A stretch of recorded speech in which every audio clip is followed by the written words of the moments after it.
السلام ساتھیوں، آج جو ہمارا ٹاپک ہے وہ ہے تنظیم، ریکروٹمنٹ اور تربیتی عمل۔ اگر ہم تنظیم کی بات کریں تو سب سے پہلے تنظیم یہ آئیڈینٹیفائی کرنا ضروری ہوتا ہے کہ یہ جو تنظیم ہے وہ ہے کس قسم کی، کس طبقے کی نمائندہ جو ہے تنظیم ہے۔ اگر یہ دیکھیں تو یہ جو ہماری تنظیم جو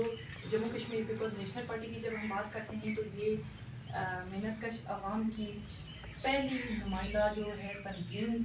بنی اس خطے میں، جموں کشمیر کے اس خطے میں۔ اگر ہم دیکھیں تو یہ تقریباً 1885 سے ابھی 2023 یہ تقریباً 4 دہیاں اس کی مکمل ہونے کو ہیں،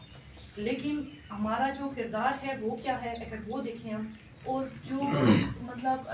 تھا کیا کردار سٹارٹ میں اور اب کیا کردار ہے، اگر اس کا ہم موازنہ کریں تو ہمیں زمین آسمان کا فرق نظر آئے گا۔ سب سے پہلے اگر ہم شروع میں دیکھیں، جیسے باقی جو ہمارے سینئرس ہیں ان سے جو ہم نے سنا ہے، جو باتیں انہوں نے بتائی ہیں، اگر اس میں دیکھیں تو ایک شاندار ہمارا ماضی رہا ہے، لیکن ابھی اگر ہم دیکھیں تو ہم لوگ کس مطلب پوزیشن میں ہیں کہ اگر اس خطے کے اندر ہی وہ لوگ جو مطلب اس چیز کی جس جو بیانیہ ہم لے کے چلے تھے اس کے بالکل مخالف تھے، اب جو ہیں وہ لوگ وہی بیانیہ لے کے چل رہے ہیں آگے۔ اب دوسری بات اگر دیکھیں جو حالات ہیں یہاں کے جموں کشمیر کے اس خطے کے جو حالات ہیں، پھر عوامی تحریک کی بات کریں تو وہ مطلب اس میں ضروری ہے کہ ایک ایسی تنظیم ہو جو محنت کش طبقے کی نمائندہ تنظیم ہو اور ان کو لے کے چلے، اور وہ تنظیم ایک محنت کش طبقے کی ہی تنظیم ہو سکتی ہے جو عوام کی قیادت بھی کرے اور عوام کے ساتھ بھی چلے۔ تو اس وقت اگر ہمیں کیا ہے ضروری ہے وہ کہ ہم آرگنائز کریں اپنی تنظیم کو، تو اس کے لیے اگر ہم دیکھیں تو سب سے پہلے ریکروٹمنٹ ہے۔ تو اس کے لیے اگر ہم اپنے ماضی کو دیکھیں تو اس میں ہم نے جو بھی ہمارے جو سینئرز نے جو کام کیا وہ یہ کیا کہ ریکروٹمنٹ جو ہے خاص کر انہوں نے زیادہ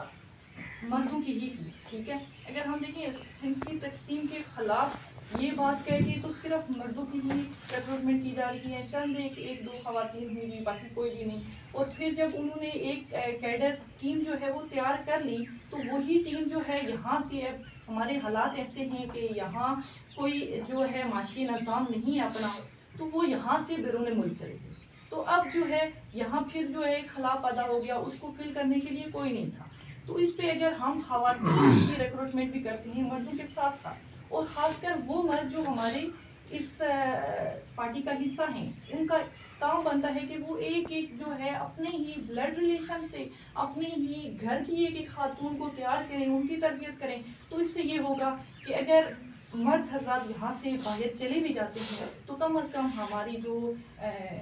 تیار کیڈر جو خواتین ہوں گی وہ تو یہاں موجود ہوں گی۔ اب دوسری بات اگر ہم دیکھیں تربیتی عمل کی بات کریں تو تربیتی عمل میں یہ ہے کہ ہمارا جو ہے کچھ اسٹڈی سرکلز ہو رہے ہیں، اور اسٹڈی سرکلز انف نہیں ہیں تربیتی عمل کے لیے۔ اور کیونکہ اگر دیکھیں ایک اسٹڈی سرکل ہو رہا ہے کس جگہ پہ ہو رہا ہے، اب جو سینٹر جو ہے جو مرکز ہے پارٹی کا اس کو پتہ ہی نہیں ہے کہ وہاں کیا ٹاپکس ہیں، کیا پڑھایا جا رہا ہے، کچھ بھی نہیں پتہ۔ تو اسٹڈی سرکلز اس کے ساتھ جو ہے تربیتی نشستیں، ورکشاپس، اسکول وغیرہ اس کا جو ہے باقاعدہ جو ہے ایک پلاننگ کے تحت جو ہے کرنا چاہیے، تاکہ آغاز کرنا چاہیے۔ اور دوسرا جو ہے جو ہمارا سلیبس ہو، پارٹی کا ایک سلیبس ہو، اور یہ اس کا جو ہے